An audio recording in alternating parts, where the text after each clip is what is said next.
और चलिए सीधा रुख करेंगे इस वक्त एक बड़ी खबर याकूब मेमन की फांसी से जुड़ी आ रही है। याकूब की फांसी पर फिर से नया पेंच फंसता दिखाई दे रहा है।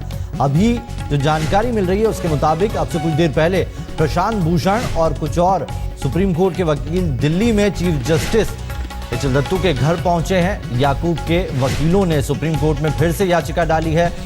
याकूब के वकीलों की मांग है कि याकूब की फांसी पर 14 दिन की रोक लगाई जाए। उधर सुप्रीम कोर्ट के रजिस्ट्रार भी मुख्य न्यायाधीश के घर पर पहुंच गए हैं। बताया ये जा रहा है कि रात तकरीबन 2 बजे फिर से सुनवाई हो सकती है। आपको बता दें कि कल देर रात राष्ट्रपति ने याकूब की दया याचिका खारिज कर दी। उसके बाद रास्ता क्लियर हो गया था। सुबह 7 बजे नागपुर की सेंट्रल जेल में आज सुबह याकूब को फांसी दी जानी है, लेकिन उससे पहले रात को ही वकीलों का एक समूह जिसमें प्रशांत भूषण शामिल है। आपको बता दें प्रशांत भूषण उन 300 लोगों में शामिल हैं जिन्होंने याकूब को फांसी नहीं दिए जाने के लिए हस्ताक्षर किए थे। तो वो पहुंचे हैं मुख्य न्यायाधीश के घर पर, और जहां पर याकूब के वकीलों ने आखिरी वक्त में याकूब को 14 दिनों की फांसी पर रोक की मांग सुप्रीम कोर्ट में अर्जी दी है और उस पर मुमकिन है 2 बजे सुनवाई हो सकती है। रजिस्ट्रार सुप्रीम कोर्ट पहुंच चुके हैं मुख्य न्यायाधीश एच एल दत्तू के घर पर, और वहां पर अभी भी वकीलों का जमघट लगा हुआ है। क्या निकल कर आएगा, ये अपने आप में नया मामला है इस तरह का, जब इतनी देर रात इस तरह से कोई मामला मुख्य न्यायाधीश के घर पर डील किया जा रहा है। ये इसलिए भी जरूरी है क्योंकि कल अगर इसमें अगर थोड़ी सी देरी होती है तो शायद डेथ वारंट जो निकला है उसे रोकना मुश्किल हो जाएगा। अब ये फिर से पेंच सामने आया है और इसमें कई सारी जानकारी निकल कर आ रही है। 3 जजों का जो बेंच है उसका गठन हो सकता है और उसमें सुनवाई हो सकती है। कुछ और जज भी, इसका मतलब है अब कुछ ही देर में पहुंच सकते हैं मुख्य न्यायाधीश के घर पर और वहीं पर इस पर सुनवाई हो सकती है। राष्ट्रपति पहले ही खारिज कर चुके हैं, देर रात उन्होंने खारिज कर दी थी, और अब जब कुछ ही घंटे बाकी बचे हैं, 7 घंटे भी तकरीबन नहीं बचे हैं याकूब मेमन के पास में 7 बजे फांसी दी जानी है, उससे पहले अब ये नया पेंच किस तरीके से इस पर चीजें निकल कर आती है वो आप तक पहुंचाएंगे। लेकिन इस वक्त की बड़ी खबर, और बड़ी खबर यही कि मुख्य न्यायाधीश के घर पर एससी के रजिस्ट्रार पहुंच चुके हैं। कई सारे वकील हैं जिनमें आपको नाम बता दें, हम प्रशांत भूषण हैं, प्रशांत भूषण के अलावा भी कई सारे वकील हैं और सभी मांग कर रहे हैं कि 14 दिनों के लिए ये फांसी टाल दी जाए। प्रशांत भूषण है, इंदिरा जयसिंह है और दर्जन भर वकीलों की पूरी टीम है। इन्होंने पहले वक्त मांगा था मुख्य न्यायाधीश से मिलने के लिए, मुलाकात का वक्त मिला और उसके बाद अब रजिस्ट्रार पहुंचे हैं। कुछ और जज वहां पहुंच सकते हैं। 3 जजों का बेंच, उसका गठन किया जा सकता है और फिर 2 बजे ये बताया जा रहा है वक्त 2 बजे का, जहां पर सुनवाई मुमकिन है और उसके बाद एक नया पेच ये फांसी पर फिर से दिखाई दे रहा है।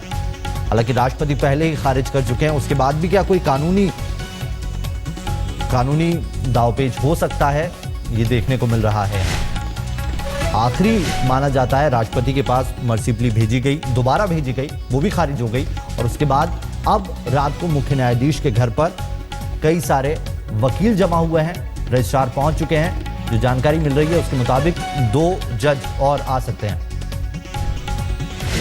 और चलिए हमारे साथ मेरे वरिष्ठ सहयोगी राजदीप सरदेसाई जुड़ गए हैं, सीधा उन्हीं का रुख करेंगे। राजदीप, ये पहली मर्तबा इस तरह का मामला देखने को आया, पहले तो ये जानना चाहेंगे ये कानूनी पेचीदगियां क्या है, ये थोड़ा सा आम जनता के लिए समझा सकते हैं? देखिए, ऐसा है, एक केस हुई थी, शत्रुघ्न केस नाम है उस केस का। उस केस में इसी तरह से कहा गया था कि मर्सी पिटीशन जब तक आप किसी कैदी के सामने उसे ना कहें कि वो खारिज हुई है, उसमें और डेथ सेंटेंस के जो मृत्यु दंड दिया जाता है उसमें 14 दिन का गैप होना चाहिए। अब ये जो प्रेसिडेंट है, ये जो पहले का केस है, शत्रुघ्न केस जो है, उसको लेकर प्रशांत भूषण, आनंद ग्रोवर, दिव्या रामाकृष्ण और इंदिरा जयसिंह, जो 4 वकील हैं, एक्टिविस्ट भी हैं, वो चीफ जस्टिस के पास गए हैं और कहा है कि 14 दिन का एक गैप होना चाहिए। जब आपने किसी कैदी को बता दिया आज रात को कि उसका आखिरी जो मर्सी पिटीशन था वो खारिज हुआ है, उसके 14 दिन की एक मोहलत आपको देनी पड़ती है ताकि वो अपने परिवार से मिल पाए, जो भी कर पाए, वो 14 दिन का गैप होना चाहिए। अब इस केस में एक जो पेचीदा है कि सभी जितने प्रोसेसेस थे वो सब खत्म हुए हैं और याकूब मेमन ने अपने परिवार से भी मिला है, सब कुछ मिला है, तो क्या जरूरत है ये 14 दिन की गैप की?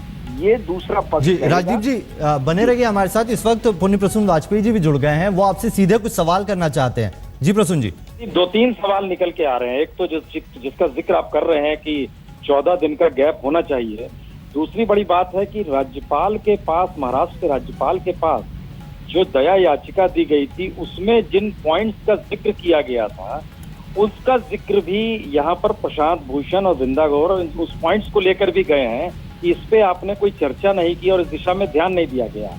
क्या इसका मतलब ये माना जाए कि जो रजिस्ट्रार को रात में बुलाया गया है, क्या दोबारा इस तरीके से जस्टिस के घर पे लग सकती है अदालत? ऐसा होता है क्या? अक्सर तो नहीं होता प्रसून, लेकिन ये कहना कि नहीं हुआ है, बिल्कुल नहीं हुआ है, ये कहना गलत होगा।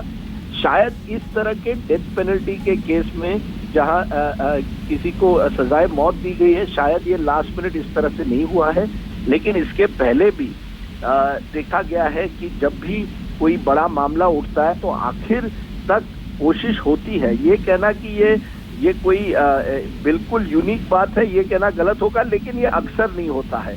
लेकिन कई बार देखा गया है कि आप चीफ जस्टिस, मुख्य न्यायाधीश के घर जा सकते हैं, उनसे लास्ट मिनट के लिए कुछ न कुछ बहुलत मांग सकते हैं। और अब ये देखना है, जो हमारे सूत्रों के द्वारा प्रसून कहा जा रहा है कि 2 और जज भी आ सकते हैं ताकि 3 जज की बेंच, एक तरह से एक नई बेंच रात को बैठकर इस मामले की सुनवाई कर सकती है और डिसाइड कर सकती है कि क्या ये 14 दिन की मोहलत देनी चाहिए या कल सुबह जो टाइम दिया गया है 7 बजे का, तब एग्जीक्यूशन होगा। ओके अहमद, क्या जानकारी निकल रही है? क्योंकि हमारी जो आखिरी बात हुई है प्रशांत भूषण जी से, उसमें उन्होंने इसी बात का जिक्र किया था कि इस तरीके से जो बहुत तेजी से एक्सक्यूट चीजें की जा रही हैं, हम उसमें सुप्रीम कोर्ट के ही कुछ जजमेंट लेकर जा रहे हैं उनके पास। अहमद, तो क्या वहां पर किस तरीके की हलचल है? आप चूंकि वहीं पर मौजूद हैं।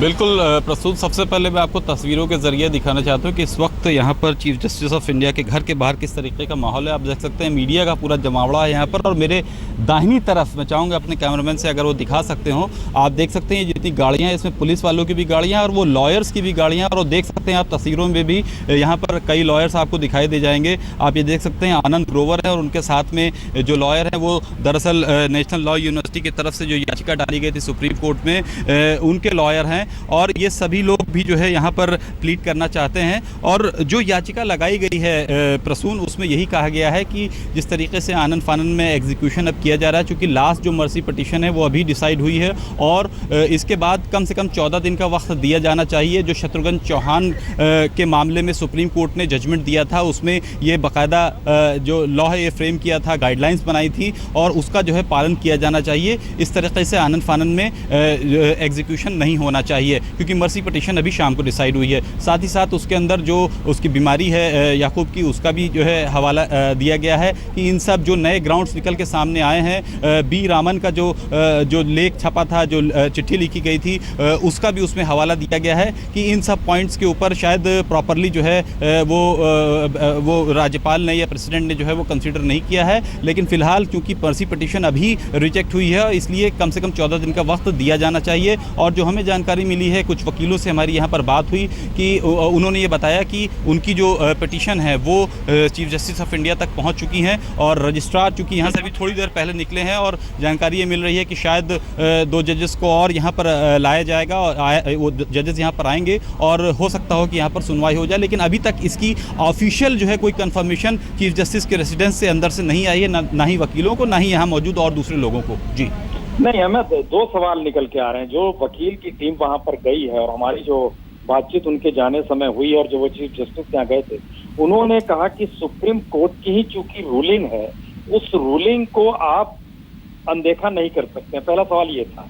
दूसरा सवाल ये था उनका कि जो महाराष्ट्र के गवर्नर के पास जो याचिका भेजी गई थी, दया याचिका, उसमें जो कुछ पॉइंट्स का जिक्र था और उसमें उसकी बीमारी का जिक्र भी था और उसके अलावा भी 2-4 पॉइंट बोले, उस पर भी किसी तरीके से कोई क्लेरिफिकेशन नहीं है।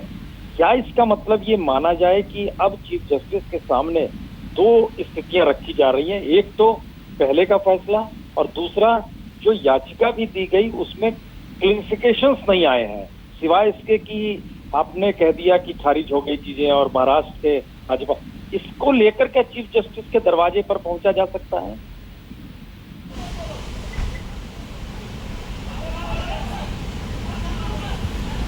बिल्कुल, देखिए जो मैं आपने जिस जजमेंट का आप हवाला दे रहे हैं प्रसून, और जिसका मैंने भी पहले भी बताया, शत्रुघ्न चौहान मामला जो है, इसी मामले के अंदर सुप्रीम कोर्ट ने कानून बनाया है, गाइडलाइंस बनाई है, आप ये कह सकते हैं कि किसी भी ऐसे शख्स को जिसे फांसी दिया जाना है उसकी मर्सी पिटीशन डिसाइड होने के बाद कम से कम 14 दिन का वक्त दिया जाना चाहिए। ये उसी जजमेंट के अंदर कहा गया है और उसी का जो है यहाँ पर हवाला दिया जा रहा है प्रशांत भूषण या और दूसरे लोगों की तरफ से।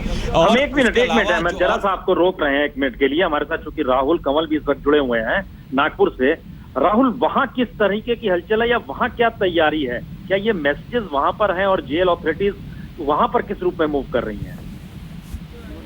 सबसे अहम बात प्रसून ये है कि महाराष्ट्र में जो जेल मैन्यूअल है जो कि तय करता है कि ऐसी परिस्थिति में आखिरकार होगा क्या, वो क्या कहता है। तो इस वक्त हम आज तक के दर्शकों को Maharashtra prison rules 1971 rule number 4 clause number 14 पढ़ के सुनाना चाहते हैं, जिसका जिक्र अहमद भी कर रहे थे, क्योंकि यहाँ पर जो मियाद है वो 14 दिन की नहीं है, ये 7 दिन की है। मैं आपको पढ़ के बताता हूँ कि पिटीशन फॉर मर्सी, यानी जो मर्सी पिटीशन है उस पर महाराष्ट्र का जो प्रिजन मैन्यूअल है वो क्या कहता है। वो कहता है कि सुप्रीम कोर्ट में किसी भी कॉन्विक्ट की जो अपील है उसकी बर्खास्तगी के 7 दिन मिलने चाहिए किसी भी मुजरिम को, कि वो अपने आप को मेंटली प्रिपेयर कर सके एग्जीक्यूशन के लिए।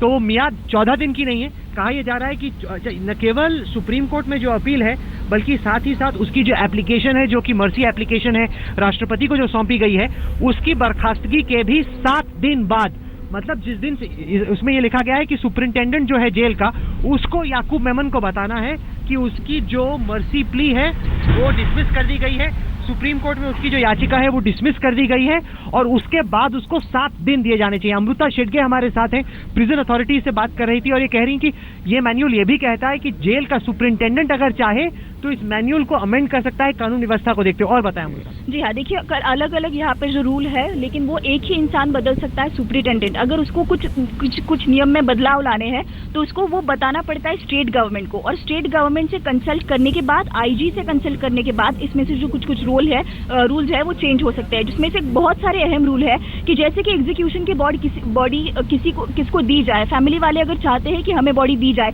लेकिन ऐसा कोई मैटर हो कि जिसमें सिक्योरिटी बहुत बड़ा इशू। याकूब मेमन की फैमिली अभी है कहाँ पे? हमें मालूम है कि सुलेमान उनके भाई नागपुर में तो हैं, लेकिन पता नहीं चल पा रहा कि वो हैं कहाँ पे। देखिए, कल भी जब आए थे ये लोग, उनके 2 भाई उनसे मिलने आए थे, तो नागपुर में द्वारका नाम का होटल है, वहां पर वो रुके थे।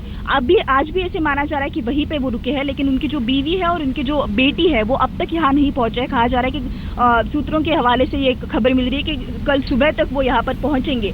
लेकिन ये कहता है कि ये जो रूल कहता है कि हफ्ते में एक बार जो रिलेटिव्स है वो मिल सकता है, लेकिन स्पेशल केसेस में कंसिडर किया जाता है कि जैसे कि आज हमने देखा कल परसों भी आए थे 2 भाई मिलने के लिए। प्रसून, ये सबसे अहम बात है। नहीं राहुल, इसमें 2 चीजें क्लियर कर लीजिए, दर्शकों को भी इसको क्लियर कर दीजिए। उनकी पत्नी राहिल और जुबैदा जो बेटी है वो मुंबई में ही है अभी, और उसके लिए तैयारी है कि हो सकता है वो सुबह की फ्लाइट से नागपुर पहुंच जाए। पहला हिस्सा ये है। लेकिन महत्वपूर्ण इस वक्त चूंकि दिल्ली में चीफ जस्टिस के घर पे रजिस्ट्रार पहुंच रहे हैं और अदालत लगेगी या नहीं लगेगी, इसको लेकर संशय की स्थिति है।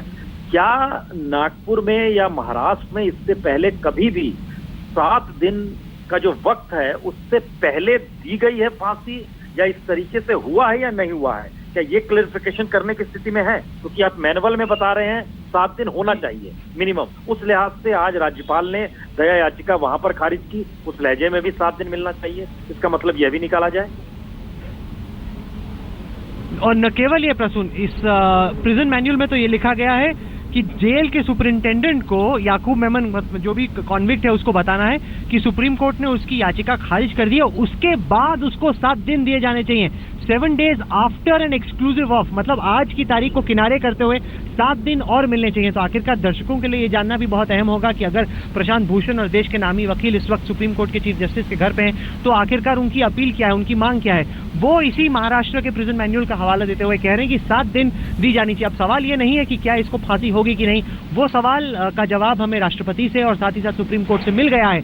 1980 के दशक में पिछली बार यहाँ पे हैंगिंग हुई थी और उसके बाद स्टाफ भी बहुत बदला है, उसके बाद यहाँ पर लोग भी बहुत बदले हैं और इस वजह से बहुत ज्यादा हाल में प्रेसिडेंट्स है नहीं। आपको याद होगा कि किस तरीके से अफजल गुरु और साथ ही साथ कसाब की हैंगिंग। नहीं, हम एक मिनट, आपने जो जिक्र किया, चूंकि 1984 का आप जिक्र कर रहे हैं, जो वानखेड़े बंधुओं को फांसी हुई थी नागपुर में इससे पहले, उसके बाद 30 बरस से हुई नहीं है। अहमद, राहुल हमारे साथ है, वो बता रहे हैं कि महाराष्ट्र का जेल मैनुअल कहता है कि 7 दिन का वक्त होना चाहिए जिससे कि जिसे फांसी दी जाने वाली है वो मेंटली तैयार हो सके। यहाँ पर जो जिस केस का जिक्र हो रहा है उसमें 14 दिन के जिक्र की बात है, सुप्रीम कोर्ट की रूलिंग की बात है कि शत्रुघ्न चौहान वाले केस में 14 दिन की रूलिंग का जिक्र था।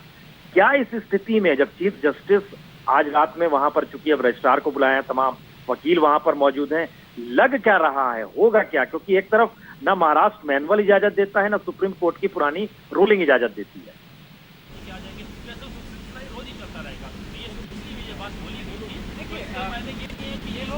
देखिए, फिलहाल जैसा मैंने आपको बताया प्रसून पहले भी कि जो जानकारी हमको वकीलों के जरिए, क्योंकि यहाँ पर जो रेसिडेंस है या जो निवास है HL. Dattu chief justice of India का, वहाँ से कोई ऑफिशियल कंफर्मेशन अभी तक नहीं आया है कि कितने बजे या वो सुनवाई करेंगे भी तो करेंगे भी या नहीं करेंगे या कितने बजे करेंगे। लेकिन जो यहाँ पर वकील मौजूद हैं, जो कई उसमें इंटरवीनर्स हैं और कुछ जो डायरेक्ट जो याकूब मेमन की तरफ से याचिका लगाई है, उस टीम में जो वकील मौजूद हैं उनसे बात हुई और उनका ये कहना है कि उनकी याचिका को चीफ जस्टिस को सुनना होगा, क्योंकि खुद सुप्रीम कोर्ट का जो रूलिंग है वो ये कहती है, और ये रूलिंग कोई बहुत पुरानी नहीं है। शत्रुघ्न चौहान जो मामला मैं आपको पहले भी बता रहा था प्रसून, इसी मामले के अंदर सुप्रीम कोर्ट ने पूरी एक गाइडलाइन बनाई है कि इन गाइडलाइंस का पालन करना होगा किसी भी शख्स को फांसी पर लटकाने से पहले।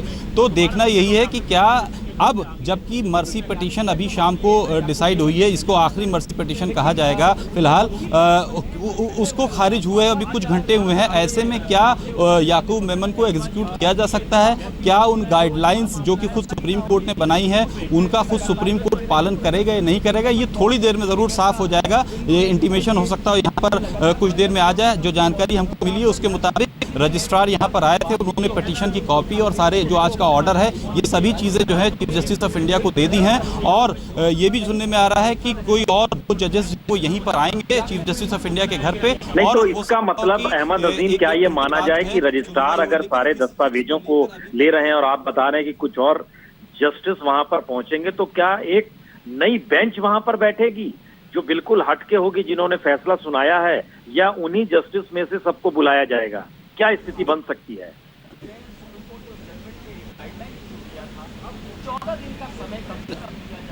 नहीं, देखिए, इस तरह के मामले में जब अर्जेंसी का मामला है तो उसमें खुद चीफ जस्टिस के यहाँ इन्होंने मेंशनिंग करी है, चीफ जस्टिस खुद सुन सकते हैं इस मामले को। और प्रसून, मैं आपको बता दूं, ये कोई पहली बार नहीं हो रहा है। इससे पहले कई अर्जेंट मामलों में चीफ जस्टिस इसी एच.एल. दत्तू के घर पे ही 1-2 मामलों में मुझे याद पड़ता है कि इसमें कुछ लॉयर्स ने मेंशनिंग करी थी और अर्जेंटली जो है उसमें जो है सुनवाई हुई थी। रात में ही, देर रात, इंदिरा जयसिंह ने किसी एक मामला, मुझे वो मामला भी याद नहीं आ रहा, खुद इंदिरा जयसिंह ने एक मामले में मेंशनिंग करी थी और उसके बाद चीफ जस्टिस ने अपने घर पर ही उसकी सुनवाई करी थी। तो ये कोई पहली बार नहीं हो रहा है, ये क्योंकि एक ऐसा मामला है कि इसमें एक शख्स की मौत का मामला जुड़ा हुआ है। नहीं अहमद, ये पहला मामला फांसी के मद्देनजर है, इससे थोड़ा ध्यान दीजिए, क्योंकि चीफ जस्टिस के यहाँ इससे पहले जो भी बेंच लगी या अदालत लगी वो फांसी के मद्देनजर कभी नहीं लगी है। ये पहला मौका है कि फांसी के मद्देनजर कोई बेंच अगर चीफ जस्टिस के घर पे नहीं बैठती है और वो अगर कोई नया फैसला देती है, ये फर्स्ट टाइम होने वाला है। फांसी को लेकर इससे पहले कभी इस तरीके से नहीं लगी है बेंच।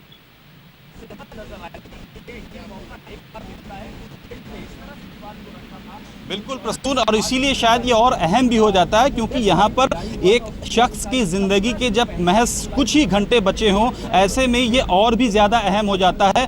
ज़रूर चीफ जस्टिस ऑफ इंडिया जो घर के अंदर भले मौजूद हैं, लेकिन जो भी चीज़ें पिटीशन में कही गई हैं, जो बातें उनके सामने रखी गई हैं, उसका आकलन कर रहे होंगे और कम से कम वो फॉर्मली यहाँ पर उन वकीलों को जो कि याकूब मेमन की तरफ से या जो इंटरवीनर्स यहाँ पर आए हुए हैं उनको इन्फॉर्म ज़रूर शायद किया जाएगा यहाँ पर कि क्या चीफ जस्टिस ऑफ इंडिया या दूसरे जो भी और जजेस इस मामले की सुनवाई करेंगे या नहीं करेंगे। ये सारी चीज़ें इंटीमेट की जाएंगी और इसी का इंतजार है कि कब ये सूचना अंदर से आती है, क्योंकि ये मामला एक शख्स की मौत से जुड़ा हुआ है। उसको फांसी देने का मामला है, कुछ ही देर में जो है उसको फांसी देने वाली है जो तय समय है उसके मुताबिक। तो ऐसे में जाहिर सी बात है ये और भी ज़्यादा अहम हो जाता है और देखना ये कि कितनी देर में ये सूचना जो है मुख्य न्यायाधीश के घर से बाहर आ पाती है। जी, हम दर्शकों को एक जानकारी दे दें अहमद, खास तौर से बड़ा महत्वपूर्ण है, क्योंकि इस मौके पर जो लोग अभी हमारे साथ जुड़ रहे हैं या इतनी रात में जुड़ रहे हैं, ये पहली बार हो रहा है कि फांसी दी जानी है सुबह 7 बजे और घड़ी के लिहाज से अगर समझें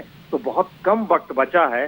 लेकिन उन सब के बीच जो 2-3 नए टेक्निकलिटीज निकल कर आई है, उसमें एक तरफ महाराष्ट्र की जेल मैनुअल है जिसमें अगर याचिका खारिज हो जाती है तो उसमें मानसिक तौर पर तैयार किए जाने के लिए 7 दिन का वक्त दिया जाना चाहिए, उसका जिक्र हो रहा है। दूसरी तरफ दिल्ली में जो सुप्रीम कोर्ट के तमाम बड़े वकील पहुंचे हैं इस वक्त चीफ जस्टिस के घर पे, वो इस बात को कह रहे हैं कि इससे पहले सुप्रीम कोर्ट की ही रूलिंग है कि 14 दिन का वक्त दिया जाना चाहिए जिस समय दया याचिका खारिज हो जाती है। और दया याचिका चूंकि राष्ट्रपति के जरिए रात 10:30 बजे खारिज हुई है, जिस समय गृह मंत्री राजनाथ सिंह ने बाहर निकलकर इसकी जानकारी दी और वो खुद तमाम 2.5 घंटे के तमाम चर्चाओं के बाद किए गए, तो उसी के मद्देनजर वो तमाम एक्टिविस्ट कम जो एडवोकेट्स हैं वो पहुंचे हैं और उनका ये कहना है कि इस तरीके से तेजी से एक्सिक्यूट क्यों करने का जिक्र हो रहा है।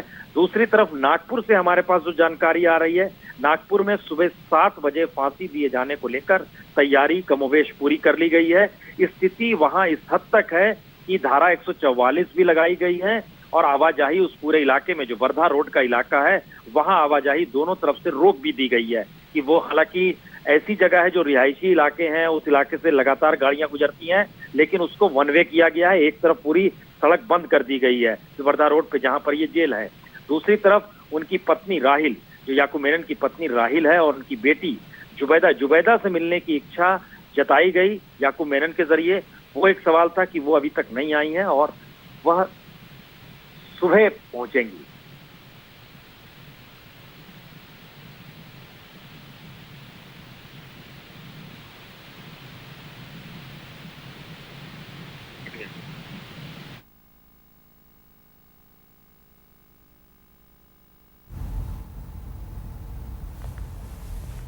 तो चलिए आपको बताते हैं कि याकूब मामले में अब तक क्या क्या हुआ है। सुबह कल दिन भर किस तरीके से बार बार पेंच फांसी पर बनते रहे और फिर बिगड़ते रहे। अभी ये तस्वीरें आप देख रहे हैं, ये दिल्ली से मुख्य न्यायाधीश के घर के बाहर की तस्वीरें हैं, जहां पर अजीब सा डर है उनको, और बल्कि डर भी ना कहूँ मैं, ये है कि क्योंकि बहुत कुछ चंद घंटे बाकी हैं जिंदगी और मौत का फैसला होना, और दिल्ली में जो गतिविधियां चल रही हैं इस वक्त के चीफ जस्टिस ऑफ इंडिया के घर पे एक मुहिम सी चल रही है, यहाँ पे वो शायद ये चाहते हैं कि कैमरे के सामने ना आए। और उसकी एक वजह मैं ये भी समझता हूँ कि जो सुलेमान मेमन है, जो इनके भाई है, वो खुद कई साल जेल में रहे हैं, इसी चार्जेस में उनके ऊपर भी लगे थे, जो मेमन फैमिली के ऊपर बाकी 10 लोगों के साथ उन पे भी लगा था। तो उनके जो भी कानूनी सलाहकार और जो लोग हैं वो शायद नहीं चाहते हैं कि वो इस वक्त सामने आए और उनके और उनकी फैमिली के बाकी लोगों के लिए ठीक ना हो। पर ये पहली बार नहीं होगा कि इस तरह से एग्जीक्यूशन आधी रात के बाद रुकती है, इससे पहले भी इस तरह की प्रिजनर। मुझे हाल में याद है, सिर्फ 7-8 महीने पुरानी बात है, निठारी सबको याद है इस पूरे देश को, सुरेंद्र कोहली, उसमें जिसको फांसी की सजा हुई थी। और मुझे अच्छी तरीके से याद है कि गाजियाबाद के दासना जेल में उसको रात को ले जाया गया और सुबह मेरठ जेल में फांसी थी, और अचानक रात करीब 12 बजे इसी तरीके से जैसे आज प्रशांत भूषण, इंदिरा जयसिंह पहुंची हैं, तब इंदिरा जयसिंह थी, प्रशांत भूषण नहीं थे, और वो लोग चीफ जस्टिस ऑफ इंडिया के घर पहुंचते हैं, रजिस्ट्रार पहुंचते हैं और वहां पर जाकर वो एक प्ली डालते हैं और उसके बाद जो कानूनी पेचीदगियां थी वो बताते हैं, और उसके बाद वहां पे रोक लगती है और फिर अगले 2 घंटे तक फैक्ट्स, देन जो एक सुप्रीम कोर्ट का एक ऑफिसर है वो मेरठ जेल तक लेके कॉपी जिस तरीके से भागता है, क्योंकि 5 से 6 के बीच में फांसी दी जानी थी और कुछ घंटे पहले वो लोग पहुंचते हैं मेरठ जेल और जाकर देते हैं और फिर फांसी रुकती है। तो वही सीन मुझे करीब 8-9 महीने बाद ये दोबारा वैसे ही कुछ नजर आ रहा है, क्योंकि दिल्ली में जो कुछ चल रहा है और जो यहाँ इस वक्त नागपुर में आप जहाँ खड़े हैं, हम खड़े हैं, वहाँ चल रहा है लगभग वैसे ही। ये मालूम नहीं है क्या होगा, लेकिन वक्त बहुत कम है, क्योंकि जिस तरीके से फैसला आने में देर हो रही है, वक्त के साथ थोड़ी कमी है। अगर हम जो यहाँ पे हमारे सोर्सेज उनके हिसाब से चले 7 बजे का वक्त ऑफिशियली है, लेकिन जो मेरे सोर्स कह रहे हैं वो ये कह रहे हैं कि 5 से 6 के बीच में फांसी का सब कुछ तैयारी हो चुकी है और उसी वक्त शायद फांसी हो जाए। And I also want to speak to you, Shams, about what the Maharashtra Prisons Manual says, because in clause 14, which is petition for mercy, it says that the Supreme from the convict of the dismissal by the Supreme Court of his appeal or of his application, and this must be for 7 days every.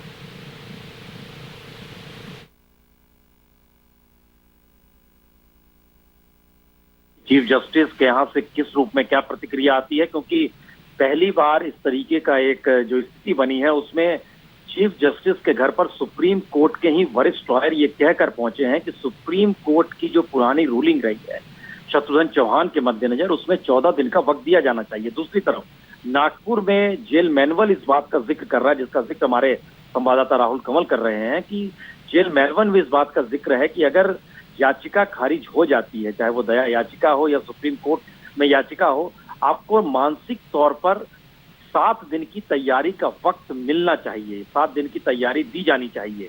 वो 7 दिन के लिहाज से भी वहां पर jail manual इसकी इजाजत नहीं देता है, जो महाराष्ट्र का जेल मैनुअल है। और दूसरी तरफ यहाँ पर दिल्ली में जो एक्टिविस्ट और तमाम सीनियर एडवोकेट्स हैं वो इस बात की गुहार लगा रहे हैं कि सुप्रीम कोर्ट खुद अपनी रूलिंग को किस तरीके से काउंटर कर रहा है या उसके साथ उसको चलना चाहिए। इसी के मद्देनजर रजिस्ट्रार को बुलाया गया है और रजिस्ट्रार तमाम दस्तावेज जो भी थे, जो पिटीशंस थी, उसको लेकर उन्होंने लिया है। और ये माना जा रहा है कि हो सकता है 2 या 3 जस्टिस वहां पर और पहुंचे और उसके बाद एक नए सिरे से इस पे फैसला लिया जा सके। इसी बात का इंतजार हो रहा है और ये पूरी तरह का एक पहला मौका है जिसमें एक तरफ नागपुर की जेल में ये तैयारी कमोवेश हो चुकी है कि सुबह 7 बजे फांसी दी जाएगी और उसके लिए सारी तैयारियों के साथ साथ न सिर्फ सुरक्षा व्यवस्था बल्कि फांसी जिसको देना है उसकी तैयारी, तमाम चीज वहां पर 50 फीट का जो मंच बनाया गया है उसकी तैयारी, हर तरह से तैयारी पूरी कर ली गई है। लेकिन इन सब के बीच सबसे बड़ा पेंच यह है कि राज्यपाल को जो दया याचिका दी गई थी उनमें जिन मुद्दों को उठाया गया था उन मुद्दों को लेकर याकूब मेनन के वकील का कहना है कि दरअसल उस पे अध्ययन नहीं किया गया और उसको सीधे उस बारे में कोई क्लैरिफिकेशन नहीं आया है। उसकी कॉपी और दूसरी तरफ सुप्रीम कोर्ट की पुरानी रूलिंग लेकर इस समय जो आप स्क्रीन पर देख रहे हैं ये चीफ जस्टिस दत्तू साहब का घर है और वहीं पर कई वकील पहुंचे हैं, तमाम सुप्रीम कोर्ट के सीनियर लॉयर हैं वो वहां पर मौजूद हैं और एक्टिविस्ट के तौर पर भी उनकी मौजूदगी है। वो इस बात का जिक्र कर रहे हैं कि जो सुप्रीम कोर्ट की पुरानी रूलिंग और दूसरी तरफ महाराष्ट्र का जेल मैनुअल, तीसरी तरफ दया याचिका जो दी गई उसमें जिन इश्यूज को उठाया गया उन इश्यूज पर अगर ध्यान नहीं दिया जाता है तो उसको आपको देखना होगा, क्योंकि आखिरी वक्त तक जब तक एक्सक्लूड करने की जल्दबाजी नहीं होनी चाहिए, ये एक बेसिक चीज है, क्योंकि इसमें एक जान जा रही है और फांसी दी जाने वाली है। इसीलिए ये पूरी की पूरी बहस इस समय चल रही है और ये माना जा रहा है कि हो सकता है अगले 1 घंटे के भीतर चीफ जस्टिस के घर पर इसको लेके एक नई तरीके से सुनवाई भी हो और वहां पर इस पर कोई फैसला भी निकल कर आए। और अगर वो फैसला निकलता है तो फिर जिस भी रूप में फैसला आएगा उसकी जानकारी नागपुर में दी जाएगी, यानी नागपुर जेल ऑथोरिटीज को दी जाएगी। और उसको तरीका उसका यही है कि वो पहले डीजीपी को बताया जाएगा, डीजीपी के जरिए उसकी जानकारी नागपुर जेल तक पहुंचेगी कि इसको किस रूप में एक्सक्लूड करना है। लेकिन दूसरी तरफ याकूब मेनन ने जिक्र किया था अपनी बेटी से मिलने का, जुबैदा से मिलने का, जो कि इस वक्त मुंबई में है और माना जा रहा है कि वो सुबह नागपुर पहुंच सकती है। दोनों हालात नागपुर की जेल में तैयारी की गई है। एक तरफ मुंबई पुलिस की तरफ से हमारे संवाददाता साहिल जोशी ने जानकारी दी कि ये हो सकता है कि शव सौंपा जाए, यानी डेड बॉडी उसके बाद सौंप दी जाए और वो मुंबई में उनको दफना सकें। लेकिन दूसरी तरफ एक तैयारी नागपुर जेल के भीतर भी की गई है और यह भी जानकारी आ रही है कि वहां पे बाकायदा कब्र भी खोदी गई है, यानी वहां पर भी दफनाया जा सकता है। लेकिन उस दफनाने की प्रक्रिया में घर वालों की मौजूदगी होनी चाहिए और उसमें उनकी पत्नी या बेटी की मौजूदगी हो सकती है। मौजूदा वक्त में उनके दोनों भाई नागपुर में जरूर हैं, वो उस्मान और सुलेमान जो उनके भाई है वो दोनों मौजूद हैं वहां पर, और उनसे आज मुलाकात का वक्त भी दिया गया और मुलाकात की इजाजत दी गई, जिसमें इस बात को जिक्र किया गया याकूब मेनन की तरफ से कि वो अपनी बेटी से मिलना चाहते हैं। और उन्होंने इस बात का भी जिक्र किया कि दरअसल अब कोई चमत्कार ही उनकी फांसी को रोक सकता है। और दूसरी तरफ दिल्ली की जो स्थितियां बतला रही हैं उसमें वह तकनीकी जरूरतें हैं या तकनीकी मुश्किलात जो सामने आई है और जिसके जरिए वकील इस वक्त चीफ जस्टिस का दरवाजा खटखटा रहे हैं और वहां पर चीफ जस्टिस भी उन्होंने मुलाकात की। और ये मुलाकात हम बता दें तकरीबन 11 सवा 11 के लगभग में तमाम वकील पहुंचे थे। उसमें वृंदा ग्रोवर थी, प्रशांत भूषण थे, आनंद ग्रोवर थे, इसके अलावे राजा रमन भी थे जो कि उनके वकील थे याकूब मेनन के। इसके अलावा एक वकील और थे। कुल 5 वकील पहुंचे थे। उसके बाद 3 वकील और पहुंचे, कुल 8 वकील वहां पर पहुंचे। ये सभी सुप्रीम कोर्ट के सीनियर लॉयर्स हैं और इन सभी ने मुलाकात के लिए वक्त मांगा, मुलाकात का वक्त दिया गया और उसके बाद उन्होंने अपने आर्गुमेंट्स रखे चीफ जस्टिस के सामने। और जिसके बाद ये तय हुआ कि चीफ जस्टिस ने रजिस्ट्रार को बुलाया और रजिस्ट्रार ने उन तमाम एस्पेक्ट्स को अपने लिहाज से उसका अध्ययन किया है और इस बात की जानकारी निकल कर आ रही है कि हो सकता है तकरीबन 1 घंटे के बाद इस तरीके से क्या निर्णय लिया गया है उसकी जानकारी दी जाए। उससे पहले बहुत महत्वपूर्ण था क्योंकि 2.5 घंटे तक होम मिनिस्ट्री की तरफ से तमाम अधिकारी पहुंचे थे राष्ट्रपति भवन। जब जिस समय 2.5 घंटे चर्चा लगातार चलती रही उसमें इस बात का जिक्र किया जा रहा था कि किसी भी हालत में सेटिस्फाई करना है जो भी आर्गुमेंट है। राष्ट्रपति का ये कहना था कि जो दया याचिका आई है उसमें हम पॉइंट टू पॉइंट समझना चाहते हैं, इसीलिए उसमें होम सेक्रेटरी भी थे, अटॉर्नी जनरल भी वहां पर पहुंचे थे, उनकी भी मौजूदगी वहां पर हुई थी और सभी इस बात का जिक्र कर रहे थे कि दरअसल पुख्ता तरीके से हर चीज को ठोक बजाकर देख लिया गया है। इसीलिए उस दिशा में 7 बजे का जो डेथ वारंट निकला हुआ है 30 तारीख को डेथ सुबह 7 बजे का, उसमें कोई बदलाव नहीं किया जाना चाहिए। लेकिन लॉ एंड ऑर्डर की प्रॉब्लम होती है तो ये स्टेट तय करे कि लाश देनी चाहिए कि नहीं, तो वो भी देखा जाए। तो उसमें महाराष्ट्र सरकार की क्या राय बन सकती है? Because this is going to be a very tricky issue कि क्या बॉडी को आप मुंबई जाने देते हैं या नहीं। एक मिनट शाम को कोई पानी पिला दो प्लीज। क्या बॉडी को, because if given the fact that the AIMIM and the Samajwadi Party have already taken a very strident line on this, that again will be a critical question. The question now, Smita, is not if Yaqub Memon will hang. The question is if this will be delayed by a week. I think that is what the senior lawyers are arguing for, and we really need to wait to see what. तो ये पहली मर्तबा नहीं है, इससे पहले भी निठारी कांड के सुरेंद्र कोहली को इस तरह से ही रात अगले दिन उन्हें मेरठ में फांसी दी जानी थी, लेकिन उससे पहले इसी तरह से मुख्य न्यायाधीश और HL दत्तू के यहाँ से ही ये पूरी सुनवाई हुई थी, इसी तरह की प्रक्रिया हुई थी और उसके बाद उनकी फांसी पर रोक लग गई थी। तो अभी वहां पर सुनवाई हो सकती है, होगी या नहीं ये क्लियर नहीं है, लेकिन हो सकती है। कई सारे वकील है वहां पर और 3 जजों की बेंच बैठ सकती है। जज कौन कौन से होंगे, ये वही बेंच होगी जो इससे पहले आखिरी फरमान सुना चुकी है याकूब के मामले में, या कोई और जज होंगे ये अभी तक क्लियर नहीं है। लेकिन अभी ये क्लियर है कि याकूब की फांसी पर नया पेज है। क्या निकल कर आएगा? राष्ट्रपति पहले ही उनकी दूसरी जो मर्सी पिटिशन है, दया याचिका थी, उसे खारिज कर चुके हैं। रात 10:30 बजे 10:35 पर उनकी राष्ट्रपति द्वारा दया याचिका खारिज की गई। वो डिटेल भी जेल, नागपुर सेंट्रल जेल तक पहुंचा दी गई है। अब तमाम वकील पहुंचे हुए हैं मुख्य न्यायाधीश के घर पर और यहां पर जो जानकारी निकल कर आ रही है उसके मुताबिक 2 बजे वो वक्त है जब यहां सुनवाई हो सकती है। हमारे संवाददाता अहमद अजीम लगातार वहां मौजूद हैं, डिटेल हम तक पहुंचा रहे हैं, लेकिन क्या निकल कर आएगा ये देखना होगा। लेकिन जो जानकारी आई है पहला वाकया नहीं है, इससे पहले 8 महीने पहले भी इस तरह से मुख्य न्यायाधीश के घर पर एक फांसी के मामले में रोक हो चुकी है। तो अब देखते हैं कि ये जो नया पेज है इसमें क्या निकल कर आता है।